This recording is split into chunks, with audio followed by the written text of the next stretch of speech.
لو عايز تعرف مين اكتر واحد صاحبك عارفك، انا هساعدك انك تعمل تطبيق وتبعته لكل اصحابك. ومش بس كده، ده في منتهى السهوله هننفذه مع بعض على اب لاب. يلا بينا نبدا.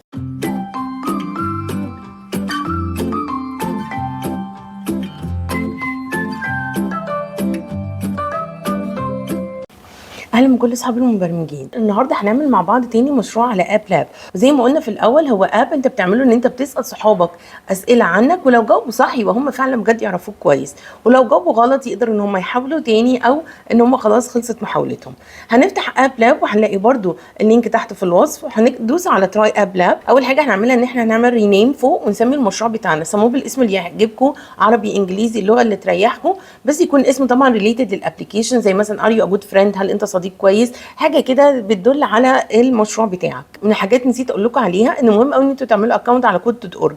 ليه؟ علشان الاكونت دوت لما تيجي تفتحه في اي وقت، كل المشاريع اللي انت عملتها هتلاقيها ان هي سيفد هناك، تقدر بسهوله ان انت ترجع لها مره تانية، تعمل لها ريميكس، تغيرها، يعني تعمل لها شير مره واثنين وثلاثه. مهم قوي ان احنا نعمل اكونت على الكود دوت اورج. طيب انا عايزه ايه في الابلكيشن بتاعي؟ اول حاجه انا عايزه سكرين 1، هختار الثيم.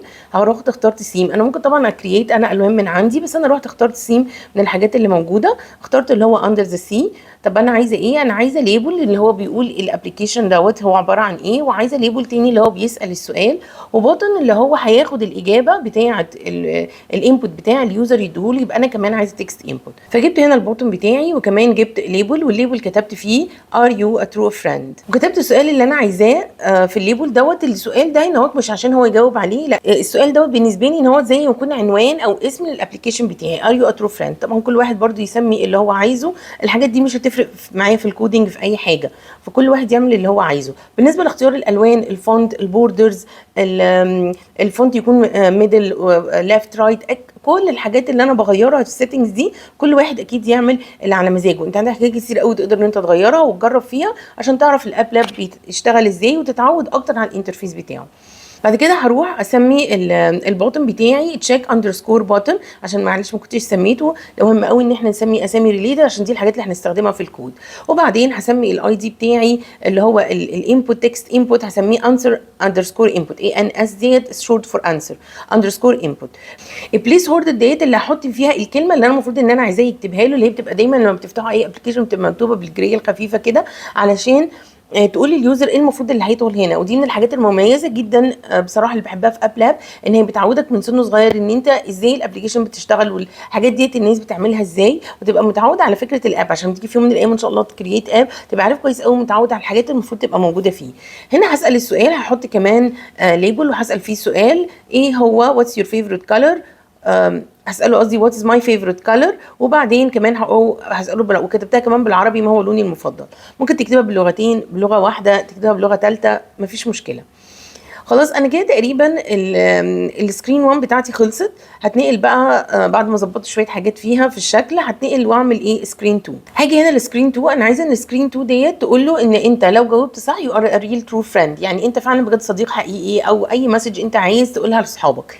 ممكن تبقى برانكينج مسج طبعا، ممكن تبقى اسئله تانية غير ماي فيفورت كلر. انا عامله لكم فكره بسيطه وسهله، ممكن تبقى اكتر من سؤال، ولو جاوب مثلا 3 اسئله او 5 اسئله يبقى هو كده هياخد مثلا، او مثلا تخلي حد اللي يجاوب لك اكتر من 3 اسئله صح هو اللي ياخد بوينت اعلى. فالاختياركم انتوا عايزين تعملوا ابلكيشن ازاي، دي حاجه ترجع لكم، انا مجرد فكره وانتوا بقى كملوا عليها. فانا هحط ليبل هنا وهكتب عليه يو ار ترو فريند، انت صديق حقيقي وتعرفني جيدا، وكتبتها بالانجليزي وبالعربي، وهظبط برده المقاسات بتاعتها. وقررت ان انا احط هنا ايمج في النص، وهروح اخترت الايمج دي يو ار ماي بيست فريند واحطها. ممكن شكلها بناتي شويه، الولاد ممكن يعملوا اشكال تانية، او ممكن تكتب اي حاجه انت عايزها برده، ممكن ما نحطش صوره خالص. وبعد كده بس انا حبيت ان شكل السكرين يبقى حلو اتراكتيف، عشان لما تعملوه شير مع اصحابكم يبقوا فعلا بجد زي الابلكيشنز الحقيقيه.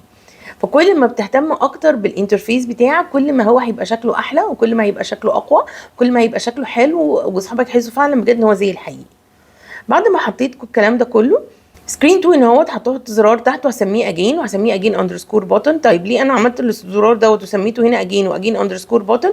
علشان انا الزرار دوت لما هو يكتب دوس عليه اجين، يعني هيعيد تاني، يا اما هيعيد الاسئله من الاول لو عامله كذا سؤال، او لو جاوب غلط، او لو هو عايز يجاوب تاني، او لو فريند تاني عايز ان هو جنبه يجاوب لك على نفس السؤال. اوكي ماشي. طيب زرار كل الحاجات اللي احنا بنحطها ديت بتبقى فكره ان احنا نتدرب على الكود ونتدرب على الانترفيس. فكل ما تعمل افكار جديده وتحاول ان انت تفكر في افكار حلوه كل ما تلاقي نفسك بتشتغل اكتر وبتتدرب اكتر. حطيت هنا اهوت البوتن بتاعي وعملت هنا اهوت، وهنبدا هنا بقى ايه في الكود.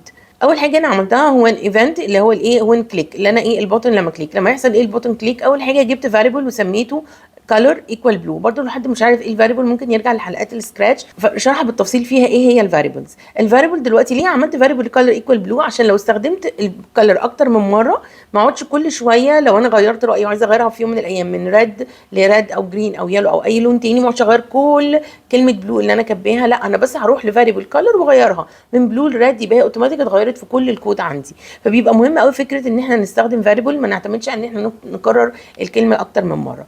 وبعدين انا هقول له ان هو لو اليوزر الانبوت اللي جالي من الانسر اندرسكور انبوت لليوزر كتبه بيساوي الفاريبل بتاعي، يبقى ده معناه ان هو ترو فريند، ولو كده يبقى هو معناه ان هو مش ترو فريند. يبقى انا هقول له جيت تكست، هيجيب التكست منين؟ من الانسر اندرسكور انبوت وايكوال كلر اللي هو الفاريبل بتاعي. لو كده هيتنقل لسكرين 2 ويبقى هو فعلا جود فريند اللي هي بتقول له ان هو جود فريند. طيب والس بقى لو هو مش جود فريند، احنا ما فكرناش في الس دي، ما فكرناش في الس واحنا بنعمل الديزاين. الس يبقى انت لازم تقول له مسج ان انت مش جود فريند او ان انت مش ترو فريند. ممكن تعملها عن طريق مسج وممكن تعملها عن طريق ان انت تعمل له سكرين تقول له يو ار نوت ترو فريند تراي اجين يو ستيل هاف ا تشانس، اي حاجه لسه عندك فرصه جرب تاني. بس انا قررت ان الاجابه غلط ان انا احطها في ليبل واقول له ده هسميه رونج اندرسكور لاب اللي هو شورت فور ليبل، واكتب فيها تكست يو ار نوت ترو فريند او انت ما تعرفنيش كويس او اي مسج انت عايز تكتبها له، وهخليها هيدن. ومعنى كده ان هي لازم تظهر لما ايه؟